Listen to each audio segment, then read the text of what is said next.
بسم اللہ الرحمن الرحیم۔ اللہ تبارک و تعالیٰ کے نام سے جو بڑا مہربان اور نہایت رحم کرنے والا ہے۔ معزز دوستو، آج کی اس ویڈیو کے اندر ہم آپ کو بیان کریں گے کہ جب میت کے بوسہ اس کو قبر کے اندر دفنا کر چلے جاتے ہیں تو قبر کے ابتدائی 24 گھنٹوں کے اندر میت کے ساتھ کیا ہوتا ہے، اور جب میت کے ورثہ میت کو دفنا کر واپس جاتے ہیں تو ایک فرشتہ مٹی کی ایک مٹھی بھر کر ان پر پھینکتا ہے تو ان سے کیا کہتا ہے، اور قبر کی پہلی رات کیسی ہوتی ہے۔ پیارے دوستو، یہ امر یقینی ہے کہ ہر ایک نے موت کا ذائقہ چکھنا ہے، جس طرح کہ اللہ تبارک و تعالیٰ قرآن پاک میں ارشاد فرماتا ہے کہ کل نفس ذائقۃ الموت، کہ ہر جاندار نے موت کا ذائقہ چکھنا ہے۔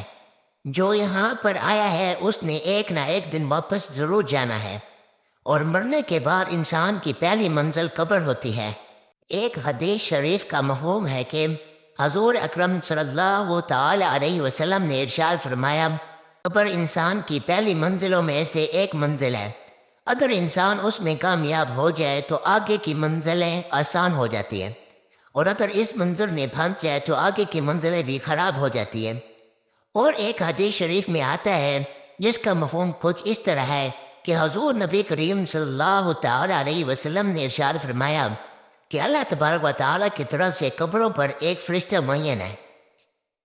جب میت کو دفن کیا جاتا ہے تو وہ اس کی قبر کی مٹی ہموار کرتا ہے، اور لوگ واپس جانے کے لیے مڑتے ہیں تو قبر سے ایک مٹھی پر مٹی لے کر لوگوں پر پھینکتا ہے اور کہتا ہے، اپنی دنیا کی طرح واپس چلے جاؤ اور اپنے مرنے والے کو بھول جاؤ۔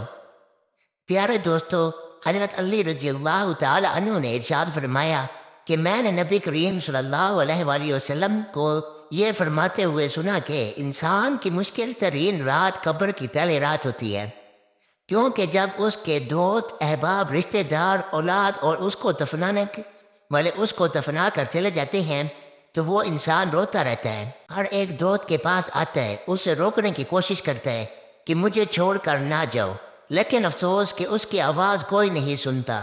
تو اب وہاں پر قبرستان میں ہر کوئی اکیلا رہ جاتا ہے۔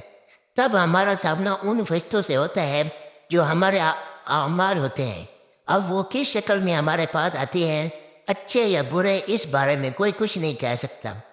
تب وہ ہم سے اس دنیا میں گزاری ہوئی زندگی کے متعلق سوال کریں گے۔ ان سوالوں کے جواب ہماری زندگی میں موجود ہیں جب تک ہم سانس لے رہے ہیں، اور اس شریر میں آتا ہے جس کا مفہوم کچھ اس طرح ہے کہ رسول اکرم صلی اللہ تعالی علیہ وسلم نے ارشاد فرمایا کہ تم قبرستان جایا کرو، کیونکہ قبرستان موت کو یاد دلاتا ہے، اس سے عبرت حاصل ہوتی ہے۔ میں نے اپنے رب سے اپنی والدہ کی قبر پر جانے کی اجازت مانگی تھی، مجھے اس کی اجازت مل گئی، لہذا تم بھی قبرستان جایا کرو۔ اس سے دنیا سے بے رغبتی پیدا ہوتی ہے اور آخرت کی یاد آتی ہے۔ حضرت سیدنا سعید بن مسیب رضی اللہ تعالی عنہ ارشاد فرماتے ہیں کہ ایک مرتبہ ہم مولا کائنات شیر خدا حضرت علی رضی اللہ تعالی عنہ کے ہمراہ مدینہ منورہ کے قبرستان گئے۔ حضرت علی رضی اللہ تعالی عنہ نے قبر والوں کو سلام کیا اور فرمایا، اے قبر والو، تم اپنی خبر بتاؤ گے یا ہم تمہیں بتائیں؟ حضرت سعید بن مسیب رضی اللہ تعالی عنہ فرماتے ہیں کہ ہم نے قبر سے وعلیکم السلام ورحمۃ اللہ وبرکاتہ کی آواز سنی، اور کوئی کہنے والا کہہ رہا تھا، اے امیر المومنین، آپ یہ خبر دیجئے کہ ہمارے مرنے کے بعد دنیا میں کیا ہوا۔ حضرت علی رضی اللہ تعالی عنہ نے ارشاد فرمایا، سن لو، تمہارے مال تقسیم ہو گئے، تمہاری بیویوں نے دوسرے نکاح کر لیے، تمہاری اولاد یتیموں میں شامل ہو گئی، جس مکان کو تم نے بہت مضبوط بنایا تھا اس میں تمہارے دشمن آباد ہو گئے۔ پھر حضرت مولا علی رضی اللہ تعالی عنہ نے ارشاد فرمایا، اب تم اپنا حال سناؤ۔ یہ سن کر ایک قبر سے آواز آنے لگی، اے امیر المومنین، ہمارے کفن پھٹ کر تار تار ہو گئے، ہمارے بال جھڑ کر منتشر ہو گئے، ہماری کھالیں ٹکڑے ٹکڑے ہو گئیں، ہماری آنکھیں بہہ کر رخساروں پر آ گئیں، اور ہم نے جو نیک اعمال کیے تھے ان کو پایا، جو کچھ پیچھے چھوڑا اس میں ہمارا نقصان ہوا۔ معزز دوستو، روایت میں آتا ہے کہ جب مردے کو قبر میں رکھا جاتا ہے تو اس کی نماز اس کے دائیں طرف آ کر کھڑی ہو جاتی ہے، روزہ بائیں طرف کھڑا ہو جاتا ہے، قرآن مجید کی تلاوت اور اللہ تبارک و تعالیٰ کا ذکر سر کی طرف آ کر کھڑا ہو جاتا ہے، اور جماعت کے ساتھ نماز پڑھنے کو جو قدم چلے تھے وہ پاؤں کی طرف کھڑے ہو جاتے ہیں۔ جب عذاب اس قبر میں اپنی گردن نکالتا ہے اور مردہ تک پہنچنا چاہتا ہے، اگر وہ دائیں طرف سے آتا ہے تو اس کو نماز کہتی ہے، فرحت خدا کی قسم یہ شخص دنیا میں بہت مشقت اور مصیبت اٹھاتا رہا، ابھی سے ذرا آرام کرنے دو۔ پھر عذاب بائیں طرف سے آنا چاہتا ہے تو روزہ اسی طرح اس کو ہٹا دیتے ہیں۔ پھر وہ سر کی طرف سے آنا چاہتا ہے تو تلاوت قرآن مجید ذکر الہی اس کو روک دیتے ہیں اور اس سے کہتے ہیں ادھر تیرا راستہ نہیں ہے۔ غرض یہ کہ وہ جس طرح سے بھی آنا چاہتا ہے اس کو راستہ نہیں ملتا، لہذا وہ عذاب عاجز اور کمزور ہو کر واپس چلا جاتا ہے۔ اور اس کے بعد صبر جو ایک کونے میں کھڑا ہوتا ہے وہ ان عبادتوں سے کہتا ہے کہ میں تو اس انتظام میں تھا کہ اگر کسی طرف کی عبادت میں کچھ کمزوری ہو تو میں اس کی طرف سے ہمدردی کروں گا، مگر الحمدللہ تم نے یہ مل کر اس کو دفع کر دیا، لہذا اب میں اعمال تولنے کے ترازو میں اس کے کام آؤں۔ پیارے دوستو، جب میت کو قبر میں دفنا کر اس کے ورثہ چلے جاتے ہیں تو قبر میں دو فرشتے جن کو منکر اور نکیر کہا جاتا ہے میت کے پاس آتے ہیں، جس کی آنکھیں بجلی کی طرح چمکتی ہیں اور آواز بادل کے گرج کی طرح ہوتی ہے۔ ان کے دانت گائے کے سینگوں کی طرح باہر کو نکلے ہوتے ہیں اور ان کے منہ سے آگ کی لپٹیں نکلتی ہیں۔ بال اتنے بڑے ہوتے ہیں کہ پاؤں تک لٹکتے ہوتے ہیں۔ ان کے ایک کندھے سے لے کر دوسرے کندھے تک اتنا فاصلہ ہوتا ہے کہ کئی دن تک چل کر مسافت کو ختم کیا جا سکتا ہے۔ مہربانی اور نرمی ان کے پاس نہیں ہوتی، لیکن سختی کا معاملہ یہ مومنوں کے ساتھ نہیں کرتے، بلکہ پھر بھی ایسی ڈراؤنی شکل اور صورت کی ہیبت تھی کہ کیا کم ہے۔ پیارے دوستو، ان دونوں کے ہاتھ ایک بہت بڑا لوہے کا تھوڑا ہوتا ہے جس کو اگر تمام دنیا کے جنوں اور انس مل کر اٹھانا چاہیں تو اٹھانا تو دور اس کو ہلا بھی نہیں سکتے۔ وہ آ کر مردے سے کہتے ہیں بیٹھ جا، مردہ ایک دم اٹھ کر بیٹھ جاتا ہے اور کفن اس کے سر سے نیچے سرک جاتا ہے۔ وہ سوال کرتے ہیں تیرا رب کون ہے، تیرا دین کیا ہے، تیرا نبی کون ہے؟ اگر مردہ نیک اور مسلمان ہوتا ہے تو کہتا ہے میرا رب اللہ تبارک و تعالی ہے جو وحدہ لا شریک ہے، میرا دین اسلام ہے، میرے نبی حضرت محمد صلی اللہ تعالی علیہ وسلم ہے۔ یہ سن کر وہ دونوں کہتے ہیں تو نے سچ کہا، تو اس کی قبر کی دیواروں کو سب طرف سے ہٹا دیا جاتا ہے جس سے وہ چاروں طرف سے بہت وسیع ہو جاتی ہے۔ اس کے بعد فرشتے کہتے ہیں سر اٹھاؤ۔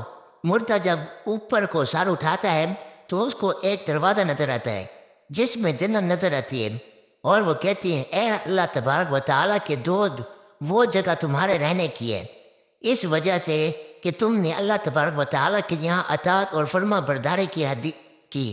حدیث پاک میں آتا ہے اس طرح کہ رسول اکرم صلی اللہ تعالیٰ علیہ وسلم نے ارشاد فرمایا کہ قسم ہے اس ذات پاک کی جس کے قبضہ قدرت میں میری جان ہے، کہ مردے کو اس وقت ایسی خوشی ہوتی ہے کہ جو کبھی ختم نہیں ہوگی۔ اس کے بعد وہ فرشتے کہتے ہیں کہ اپنے پاؤں کی طرف دیکھ۔ جب وہ دیکھتا ہے تو وہ دوزخ کا دروازہ نظر آتا ہے جس سے دوزخ کا حال نظر آتا ہے۔ وہ فرشتے کہتے ہیں کہ اے اللہ تبارک و تعالیٰ تو نے اس دروازے سے نجات پا لیا ہے۔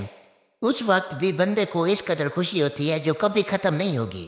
اس کے بعد اس کی قبر میں 70 دروازے جنت کے کھول دیے جاتے ہیں جن سے وہاں کی ٹھنڈی ہوا اور خوشبوئیں آتی رہتی ہیں، اور قیامت تک وہ انہی بہاروں میں رہے گا۔